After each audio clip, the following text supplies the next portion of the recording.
नमस्कार दोस्तों, स्वागत है आपका हमारे YouTube चैनल में। किसान दोस्तों, आज हम बात करेंगे धान की गबोड़ अवस्था से लेकर के बालियां निकलने तक हमें किन कार्यों को करना चाहिए और किन कार्यों को नहीं करना चाहिए, क्योंकि इसका सीधा प्रभाव हमारी उपज पर पड़ता है। अगर हम इन कार्यों को ध्यान नहीं देते हैं, जो कार्य नहीं करना चाहिए वो कर देते हैं और जिन कार्यों को करना चाहिए वो हम छोड़ देते हैं, जिससे उत्पादन पर काफ़ी गहरा प्रभाव पड़ता है। तो वीडियो शुरू करने से पहले छोटी सी रिक्वेस्ट है, अगर आप हमारे चैनल पर नए हैं तो सब्सक्राइब कर लीजिए और पास में बने बेल आइकन को भी ऑल पर सेलेक्ट कर दीजिए, ताकि खेती और बागवानी से जुड़ी सारी जानकारी आपको समय समय पर मिलती रहे। वीडियो पसंद आए तो लाइक भी कर दीजिएगा, शेयर भी कर दीजिएगा।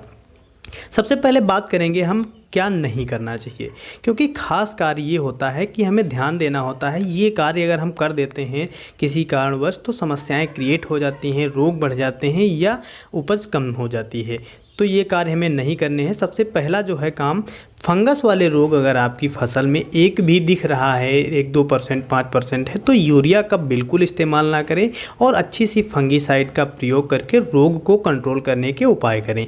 यूरिया के अलावा आप अन्य खादों का प्रयोग जरूर करें, लेकिन यूरिया का प्रयोग बिल्कुल ना करें। दूसरे नंबर पर खेत को सूखने ना दें। अगर आपकी फसल गबोड़ अवस्था में है या बालियाँ निकल रही हैं, दानों का भराव हो रहा है, तब तक आपके खेत में पर्याप्त नमी होनी चाहिए। सूखा बिल्कुल नहीं होना चाहिए। अगर खेत सूखता है तो दाने कमज़ोर रह जाएंगे और कई सारे दाने थोथे रह जाते हैं, जिससे उत्पादन में कमी आ जाती है। तीसरा जो आपको कार्य नहीं करना है वो फूल के समय कोई भी कीटनाशक का स्प्रे बिल्कुल नहीं करना है, क्योंकि इससे पॉलिनेशन भी बाधित हो सकता है। अगर आपको ज़रूरत पड़ती है तो रेत में मिलाकर या दानेदार जो कीटनाशक आती हैं उनका प्रयोग करें, या फिर धूल वाला जो मेथड है वो काफ़ी कारगर रहता है, जिसका हमने प्रयोग भी किया है।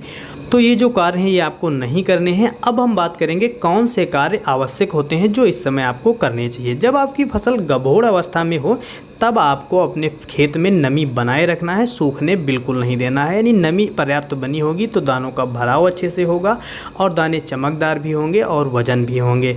शीघ्र बालियां निकलेंगी। अगर गबोड़ अवस्था में हो तो बालियां निकलने में देरी भी हो सकती है, इसलिए नमी बनाए रखें। साथ ही आप अपनी फसल की देखरेख करते रहें। अगर आपकी फसल में कीट या रोग दिखाई दे रहे हो तो उनके लिए ज़रूरी दवाओं का प्रयोग करके नियंत्रण जरूर करें, क्योंकि यह भी काफ़ी हमारी उपज पर प्रभाव डाल सकते हैं।